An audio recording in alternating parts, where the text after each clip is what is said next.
Hello and welcome to another episode of AI Buzz. Today we'll be discussing the recent Google DeepMind announcement. Let's get started. The battle of Google versus OpenAI continues to intensify. For OpenAI, the pressure is to remain on top, whereas Google is feeling the heat to release a competitive product soon to catch them. In order to catch up, Google has merged two AI business units together to form one AI powerhouse.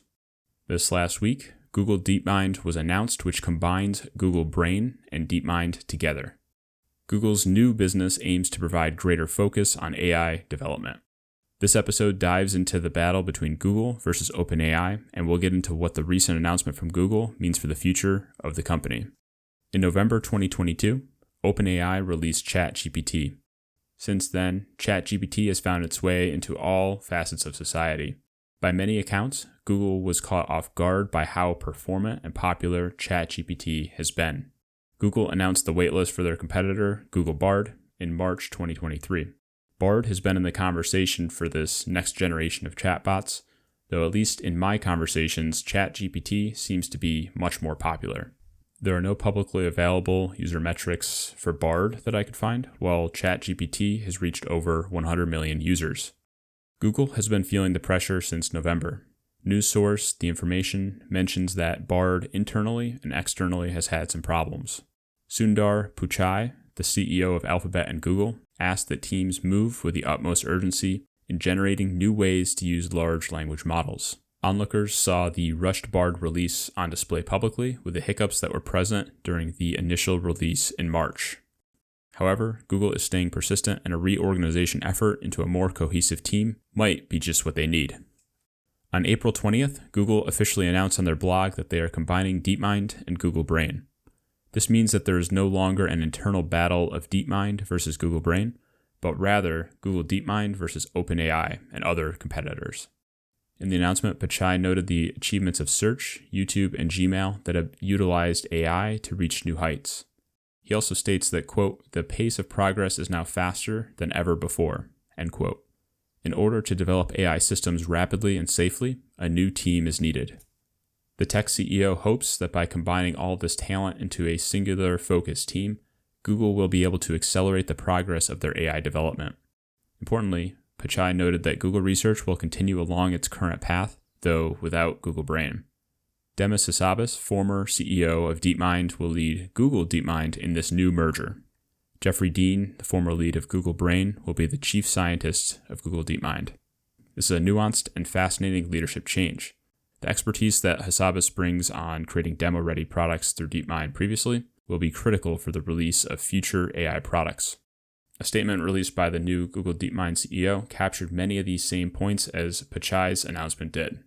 However, one additional point that Hassabis mentioned in his release was that with Google DeepMind, there will be a new scientific board, as he calls it. This board will, quote, "oversee research progress and direction of the unit," end quote.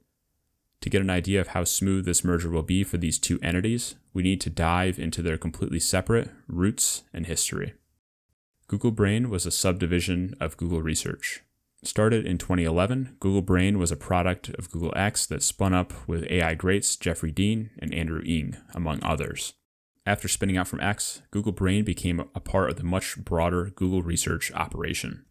Some of the most notable accomplishments of Google Brain were to develop the widely used TensorFlow package and the Google Cloud AutoML platform. Google Brain states on their website that they, quote, "believe that openly disseminating research is critical to a healthy exchange of ideas," end quote.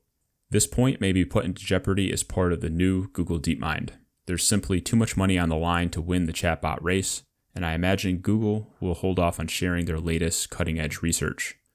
In a few years, maybe they'll share some of the details of what they did. The Brain team is primarily made up of academic researchers. This is important to note since spending time completing a PhD myself, the best academic researchers can sometimes be oblivious to the difficulty of implementing real software products. Another snippet that Google Brain mentions about their team is that, quote, "members are encouraged to set their own research goals," end quote. I'm certain this won't be achievable when there's a hard deadline for the next chatbot release. Research often has it'll take the time that it takes mentality, which again is not conducive for real-world releases. DeepMind is a different beast from Google Brain entirely. They started as an independent company by Demis Hassabis and Shane Legg. As entrepreneurs, Hassabis and Legg must have developed the skill set to think in terms of product and profitability. This is in sharp contrast with Google Brain, where there likely was not much pressure to always be profitable. Instead, they aimed to generate research that could be made profitable by adding it to software products somewhere down the line. DeepMind releases demos of their innovations, rather than the source code like Google Brain's TensorFlow. Perhaps the most incredible innovation from DeepMind was AlphaGo. The Netflix documentary AlphaGo details DeepMind's journey of developing and showing off their AI tech to the world. Equally impressive is AlphaStar, which learned how to play StarCraft 2 at an elite level. Research still plays a major role at DeepMind, though they appear to be most focused on implementation. So, how interconnected have the teams at DeepMind and Google Brain been previously? Google Brain and DeepMind, even though they've been operated by the same parent company, Alphabet, were completely separate not only in name, but also in terms of collaboration. The Information's report, which I'll be sure to link in the description, states that the two business units, quote, have seldom collaborated or shared computer code with one another, end quote. Additionally, they reported that there were years of intense rivalry between the two groups. These two divisions are now being forced to work together to take on one of their biggest challenges yet in building the next Google chatbot. In Sundar Pichai's announcement of the merger, he described a, quote, series of powerful multimodal AI models, end quote, that would be released in the near future that will keep Google competitive. It's been leaked that Google may be calling the new model Gemini, which will be separate from Google Bard. So far, we can only guess what exactly will be going into these new models. It's common for technology companies to iterate on versions of their models until they're performant. OpenAI has iterated on versions of GPT until they had a language model that could be released as ChatGPT. Similarly, Google has numerous products that they can pull from. Among them is DeepMind's Sparrow that was released in September 2022. In the release, they put a particularly strong focus on how easily the chatbot could be tricked by users. They published figures that stated 78% of the time, Sparrow would return a factual answer supported with evidence, whereas on the other hand, 8% of the time, the chatbot could be tricked. It is reassuring that they're paying attention to this reliability metric within their model. As the new organizational structure gets put into place, we will see how the focused effort on Gemini turns out. Will it be released with better reception than the bungled Google Bard?